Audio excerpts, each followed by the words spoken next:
नमस्कार विद्यार्थियों, आशा करता हूं कि आप होली का ये पावन त्योहार बड़े धूमधाम से मना रहे होंगे और दंग किसी को नहीं करना है। अपने माता पिता बड़े बुजुर्गों का आशीर्वाद हमको लेना है। आज का ये जो सेशन होगा ना, ये ऐसा सेशन होगा जहां से परीक्षा में अक्सर प्रश्न पूछे जाते हैं। ज्यादा लंबा सेशन नहीं है, मुश्किल से 5 से 10 मिनट का होगा, लेकिन परीक्षा उपयोगी बहुत महत्वपूर्ण होगा, जानते हैं। आइएगा मेरे साथ, चलिए जी। देखो मैं आपको थोड़ा सा आगे लेकर चलता हूँ, आगे आइएगा। हमसे अक्सर पूछा जाता है द्रविड़ भाषाओं के बारे में। किसके बारे में? द्रविड़ भाषाओं के बारे में। द्रविड़ नाम से ही हमको पता चलना चाहिए कि ऐसी भाषा जो दक्षिण भारत में प्रयोग होती है। किसमें प्रयोग होती है? दक्षिण भारत में।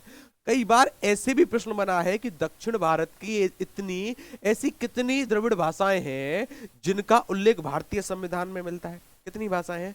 4 भाषाएं, और 4 ही अक्सर पूछी जाती हैं। चारों के बारे में हम जानेंगे, पढ़ेंगे आगे। आइए देखिए, अगर मैं पहली भाषा की, देखो सबसे पहले तो ये जान लो कि दक्षिण भाषा का अगर हम प्रयोग कर रहे हैं तो कहां पर होगा।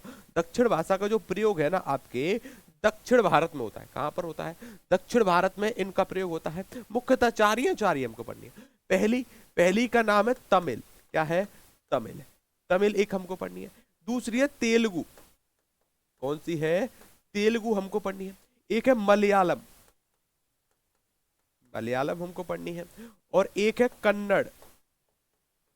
कौन सी है? कन्नड़। ये 4 दक्षिण भारत की भाषाएं जिनसे अक्सर प्रश्न पूछा जाता है, याद रखिएगा। यही 4 दक्षिण भारत की भाषा भारतीय संविधान की 8वीं अनुसूची में निहित है। ये भी हमको याद रखना है। 8वीं अनुसूची में अब तक 3 बार संशोधन हो चुका है, ये भी हमको पता होना चाहिए। आगे चलिए, तमिल की अगर बात करी जाए तो अक्सर हमसे पूछा जाता है कि दक्षिण भारत की ऐसी कौन सी भाषा है जो दक्षिण भारत की ऐसी कौन सी भाषा है जो संस्कृत से मिलती जुलती है? कौन सी है? ये संस्कृत से मिलती जुलती है, याद रखिएगा। किससे मिलती जुलती है? एक मिनट जरा मैं पेन का कलर चेंज कर लेता हूं ताकि आपको थोड़ा सा दिखाई दे, ठीक है ना। व्हाइट कर लिया मैं। देखो, जो संस्कृत से मिलती जुलती है, किससे मिलती जुलती है?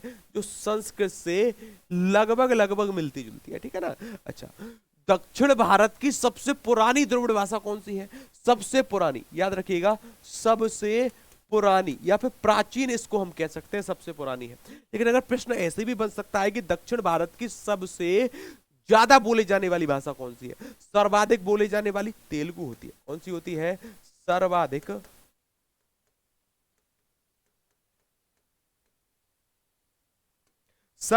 बोले जाने वाली, सर्वाधिक बोले जाने वाली कौन सी होती है? तेलुगु होती है, याद रखिए। सर्वाधिक बोली कौन सी बोली जाती है? तेलुगु बोली जाती है। मलयालम, हिंदी भाषा का ज्ञानपीठ पुरस्कार, हिंदी साहित्य का सबसे बड़ा पुरस्कार है, सर्वप्रथम किस भाषा को प्रदान किया गया था? मलयालम भाषा को। और कन्नड़ तो हम जानते ही हैं। अच्छा, आगे आइएगा। चलिए साहब, इस क्षेत्र में ये भाषाएं बोली जाती हैं, मुख्यतः 4 है जिनका संविधान की 8वीं अनुसूची में उल्लेख मिलता है। थोड़ा सा मैं आपको और आगे लेकर चलूंगा, इसके बारे में आपको जानकारी देखिएगा।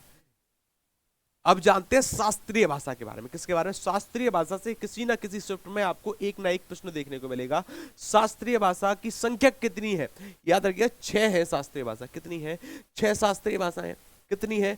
6 शास्त्रीय भाषाएं, याद रखिए। कितनी शास्त्रीय भाषाएं हैं? 6 शास्त्रीय भाषाएं, ये आपको याद रखना। लीजिए भाई, मैंने यहां पर लिख दिया 6। कितनी है? 6 शास्त्रीय भाषाएं। कौन कौन सी? तमिल। तमिल को शास्त्रीय भाषा कब बनाया गया? 2004 में। कब बनाया गया था? 2004 में।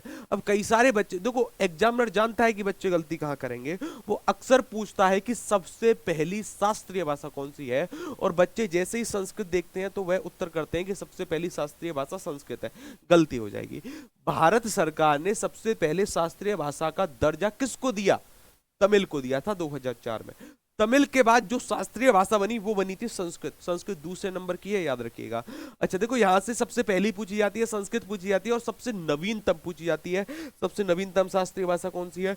ओडिया, जो कि 2014 में इसको मान्यता प्राप्त करी गई थी राष्ट्रीय भाषा, शास्त्रीय भाषा। तमिल। अच्छा देखिएगा, यहां पर थोड़ा सा गौर करिएगा, ये प्रश्न इस वजह से आपके लिए इंपोर्टेंट हो सकता है। अगर शास्त्रीय भाषाओं के बारे में अगर हम बात करें, देखो तमिल में यहां पर 1 नंबर लिखा मैंने। अच्छा, कन्नड़ के बारे में मैंने 1 नंबर लिखा, तेलुगु के बारे में मैंने 1 नंबर लिखा, मलयालम के बारे में मैंने 1 नंबर लिखा। ये चारों की भाषा अभी अभी पढ़ी है हमने द्रविड़ भाषा के अंतर्गत। चारों द्रविड़ भाषाएं किसका भाग है? शास्त्रीय भाषा का भाग है। ये प्रश्न भी पूछा जाता है, याद रखिएगा। चारों की चारों शास्त्रीय भाषा किसका भाग है? चारों की चारों शास्त्रीय भाषा द्रविड़ भाषा का भाग है, जो अभी अभी हम पढ़कर गए हैं, ठीक है ना। आगे आइएगा, आगे मैं आपको लेकर चलता हूं। दिखेगा। हाँ, तो इनको याद रखिएगा, पहली पूछी जाए तमिल, दूसरी संस्कृत, तीसरी कन्नड़ और चौथी है तेलुगु, और इसके बाद बात करें तो मलयालम है, इसके बाद बात करें तो उड़िया। इन्हीं को शास्त्रीय भाषा कहा जाता है। अगर ये जानकारी आपको अच्छी लगी हो तो वीडियो को लाइक करना, चैनल को करना सब्सक्राइब। धन्यवाद।